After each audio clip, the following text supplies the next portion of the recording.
Silks శ్రీరస్తు శుభమస్తు sale ప్రతి 25,000 రూపాయల కొనుగోలుపై ఒక గోల్డ్ కాయిన్ ఉచితం.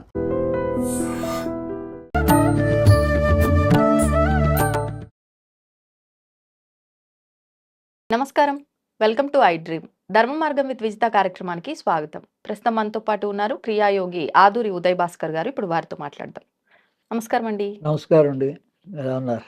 బాగున్నాను, మీరు ఎలా ఉన్నారు? అయితే మనకి ఇప్పుడు ఈ మార్గశిర మాసంలో అనగాష్టమి వ్రతం అని చెప్పి చేస్తూ ఉంటారు.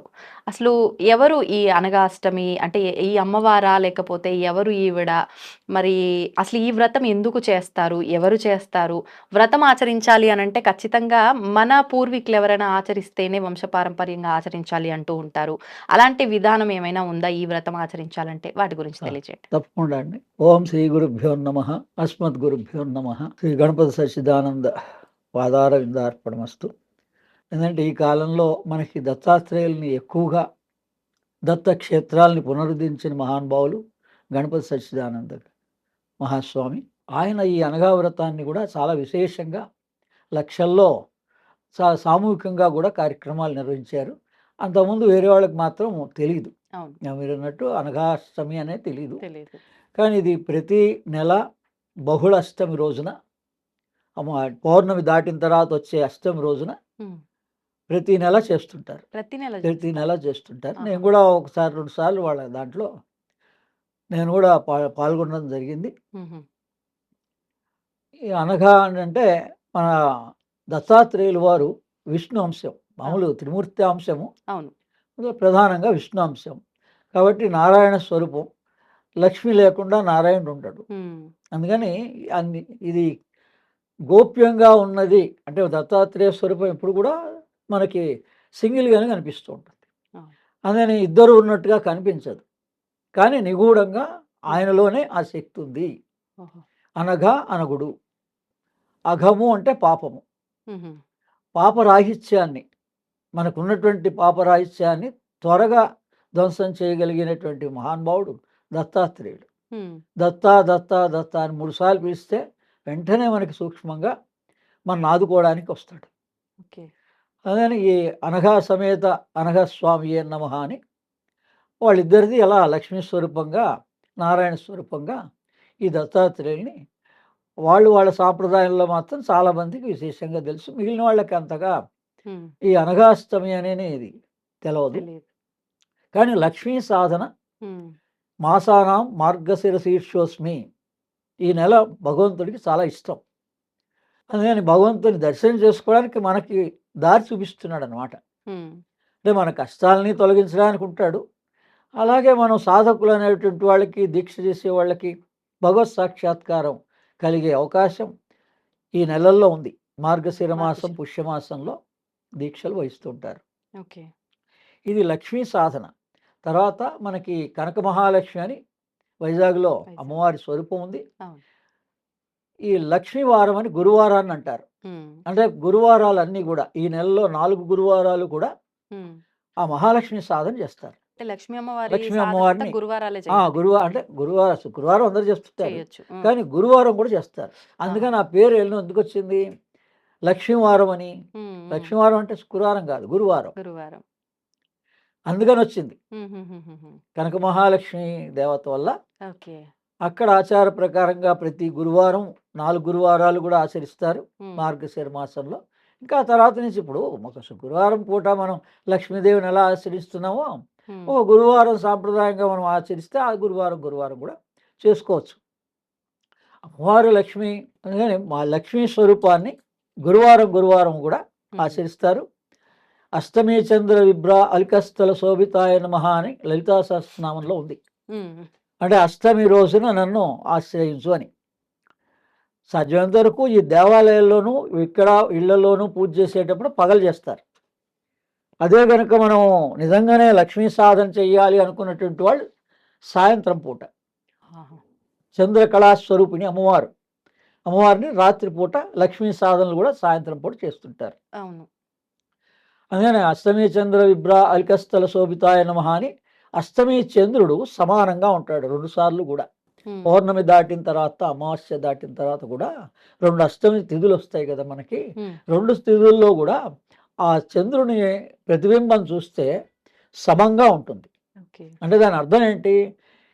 మనస్సుకి ప్రతిబింబం చంద్రుడు. చంద్రమో మనసో జాతః. అంటే మనల్ని రిఫ్లెక్ట్ చేసి చూపిస్తోంది. అవును. అందుకని ఆ మనస్సు బ్యాలెన్స్‌గా ఉంటుంది. హ్మ్. రెండవది ఈ లౌకికానికి, అలౌకికానికి కూడా సమానంగా ఉంటుంది. ఆహా! ఎందుకంటే మనం ఎప్పుడూ లౌకికం గురించే ప్రయత్నం చేస్తూ ఉంటాం. అవును. కానీ అలౌకికాన్ని గురించి మనం ప్రయత్నం చెయ్యం. హ్మ్. అందుకని మా భగవంతుడేంటంటే భగవంతుడున్నాడు అన్నది నిరూపణ కోసం మనం ఎప్పుడు దీక్షగా ఏది ఆచరించినా ఇలా ఈ అష్టమి అని అనగా అష్టమి అని చెప్పేసి ప్రతి నెల చేసే అష్టములకి పరాకాష్ఠగా 12వ అష్టమిగా ఈ అనఘాష్టమి మార్గశిర మాసంలో విశేషంగా చేస్తారు. ఇలా దీపావళికి హ్మ్. లక్ష్మి ఎలా చేస్తారో అలా ఈ సంవత్సర కాలం పాటు చేసిన వాళ్ళు చాలా విశేషంగా ఈ నెలలో ఈ అనఘాష్టమి వ్రతాన్ని చేస్తారు. హ్మ్. అందుకని మనం ఈ ఒక్క వారంలో ఈ ఒక్క శుక్రవారంలో ఆ అనగా అష్టమి వ్రతం చేసినా మనకి 11 నెలల్లో చేసినంత ఫలితం కూడా వస్తుంది. ఓకే. యద్భావం తద్భవతి. హ్మ్. మనం మన మనస్ఫూర్తిగా మనకున్నటువంటి కష్ట నష్టాలని అమ్మవారికి చంద్రకళా స్వరూపిణి మనస్ఫూర్తిగా మనం భావన చేయాలి. ఆ! స్వరూపం ఏదన్నా ఉండొచ్చు. అందుకని మేము సామాన్యంగా మహాలక్ష్మి సాధనని అమావాస్య పూట చేస్తుంటాం. ప్రతి అమావాస్యకి ఓం శ్రీం హ్రీం శ్రీం కమలే కమలాలయే ప్రసీద ప్రసీద శ్రీం హ్రీం శ్రీం ఓం మహాలక్ష్మై నమః. ఓం శ్రీం హ్రీం శ్రీం కమలే కమలాలయే ప్రసీద ప్రసీద శ్రీం హ్రీం శ్రీం ఓం మహాలక్ష్మై నమః. ఓం శ్రీం హ్రీం శ్రీం కమలే కమలాలయే ప్రసీద ప్రసీద శ్రీం హ్రీం శ్రీం ఓం మహాలక్ష్మై నమః. అంటే ఈ కుబేర ముద్రతోటి హ్మ్. మన పిల్లలకు కూడా మనం దీన్ని ధ్యాన ప్రకారంగా కూడా ఈ మంత్రాన్ని సాధన చేయించవచ్చు. ఓకే. ఓకే. ఎందుకంటే అమ్మవారు నాకు గత సంవత్సరం 2 సంవత్సరాల నుంచి కూడా సాక్షాత్కరించి ఈ విశేషంగా ఈ మంత్రాన్ని మహాలక్ష్మి మంత్రాన్ని హ్మ్. గురు పరంపరగా వచ్చింది. విద్యారణ్య స్వామి దగ్గర నుంచి వచ్చింది ఈ మంత్రం. ఆహా! అనాది కాలం నుంచి శంకరాచార్యులు కూడా ఆచరించినటువంటి మహాలక్ష్మి మంత్రం. కొల్హాపూర్లో దత్తాత్రేయులు వారు కూడా ఆచరించినటువంటి మహాలక్ష్మి మంత్రం. ఆహా! అందుకని ఈ మంత్రం చాలా పురాతనమైంది, సనాతనమైంది. అందుకని ప్రతి వాళ్ళు ఆచరించుకోవచ్చు. ప్రతి అమావాస్యకి ఆచరించుకోవచ్చు. అమావాస్య సాధనగా చేయొచ్చు. ఈ నెలలో కూడా విశేషంగా అందుకని మార్గశిర మాసంలో 19వ తారీఖున అమావాస్య శుక్రవారంగా వస్తోంది. ఆ రోజున గోశాలలో గో మహాలక్ష్మి. అందుకని అమ్మవారు ప్రత్యక్షంగా మీకు ఎక్కడ దర్శనిస్తారంటే గోవులోనే అమ్మవారు ఉంటుంది. అవును. అందుకని గోశాలలో వెళ్తే మనకి గ్రహ దోషాలు పోతాయి. మనకు కావలసిన వనరులు, లక్ష్మి అంటే వనరుల్ని సమకూరుస్తుంది. కేవలం ధనమే కాకుండా మనకు కావాల్సిన సంపద అంతా, ఇల్లు కావాల్సిన వాళ్ళకి ఇల్లు, ఉద్యోగం కావాల్సిన వాళ్ళకి ఉద్యోగం, చదువు కావాల్సిన వాళ్ళకి చదువు, అలా ఈ రకంగా ఏంటంటే ఈ దత్తాత్రేయుల్ని లక్ష్మీ స్వరూపాన్ని ఈ మార్గశిర మాసంలో కనుక మనం ఆచరిస్తే మనకు విశేష ఫలితాలు ఉంటాయి. హ్మ్. అందుకని దీంట్లో ఏముంది, మరి దత్తాత్రేయుల్ని ఎలా మరి ఆచరించాలండి అంటే హ్మ్. సిద్ధమంగళ స్తోత్రం ఉంది. ఆ! అందులో చివరి దాంట్లో చరణంలో పీఠికాపుర వాస మధుమతి దత్త హ్మ్. అనే చరణం ఉంది, చివరి చరణం. ఓకే. ఓకే. కాబట్టి ఆ చరణం ద్వారా అంటే ఆ సిద్ధమంగళ స్తోత్రాన్ని హ్మ్. మనం 9 సార్లు 11 సార్లు వరుసగా చదువుకోవచ్చు, ఓకే. పారాయణ చేసుకోవచ్చు.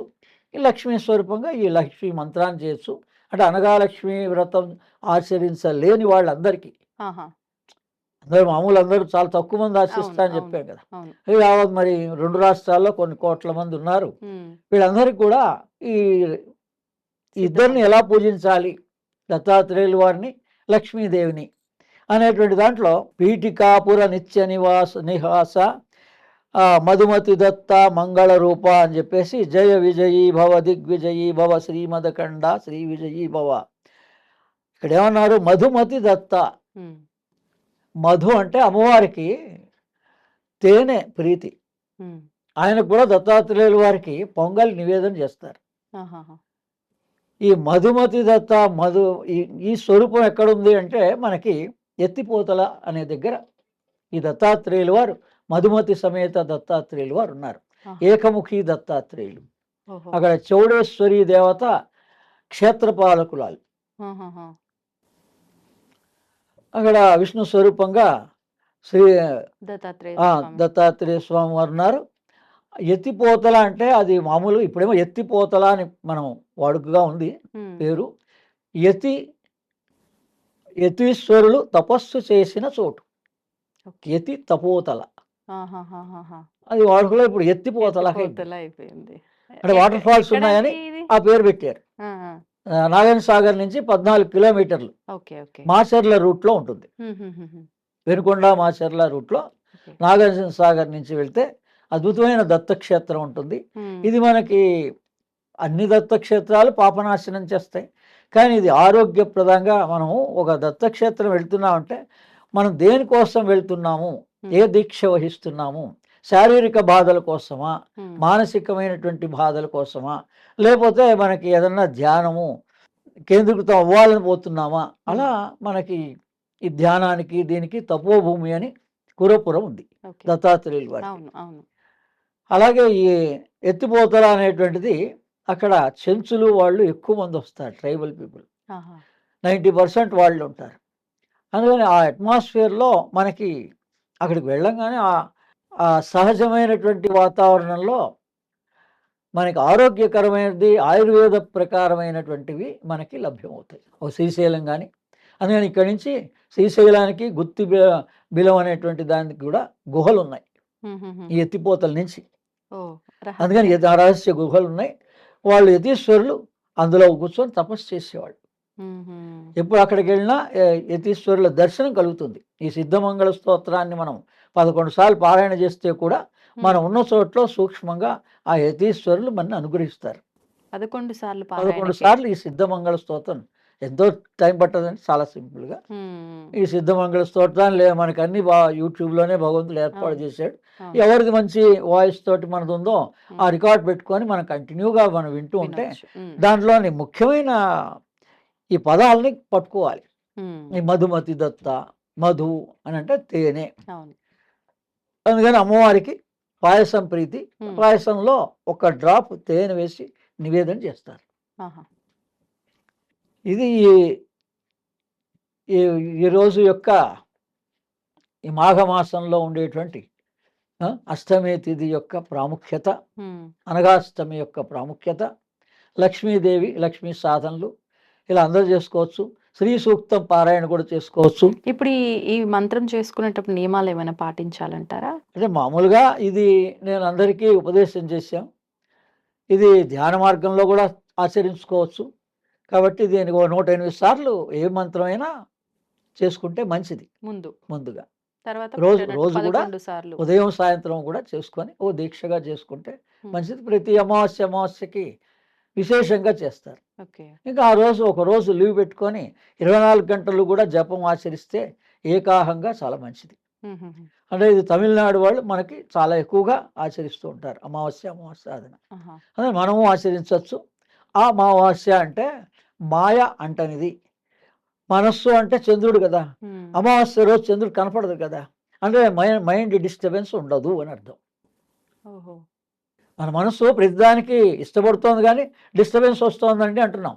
అందుకని ఆ అమావాస్య రోజున కనుక నిజంగానే మనం మనస్ఫూర్తిగా ఆచరించడం మొదలు పెడితే ఆ 12 అమావాస్యలు చేసేటప్పటికి దీపావళి అమావాస్య వస్తుంది.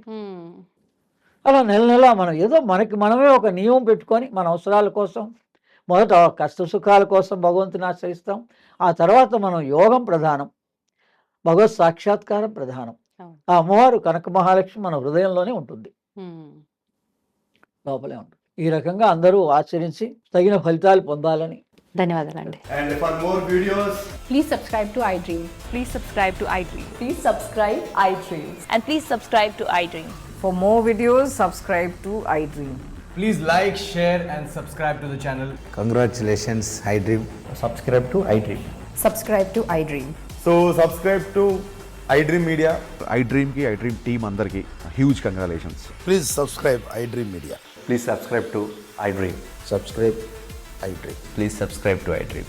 iDream అంటే నా కళల ఛానల్ను సబ్స్క్రైబ్ చేసుకున్న నోరు తిరుగుతలేదు, మీరైతే గంట గుర్తు కొట్టండి. For more such videos, please subscribe to iDream. Subscribe to iDream. Please subscribe to iDream. Please subscribe iDream Media. Please do subscribe to iDream. Please subscribe to iDream Media. For best entertainment and information, please subscribe iDream. And don't forget to subscribe to iDream.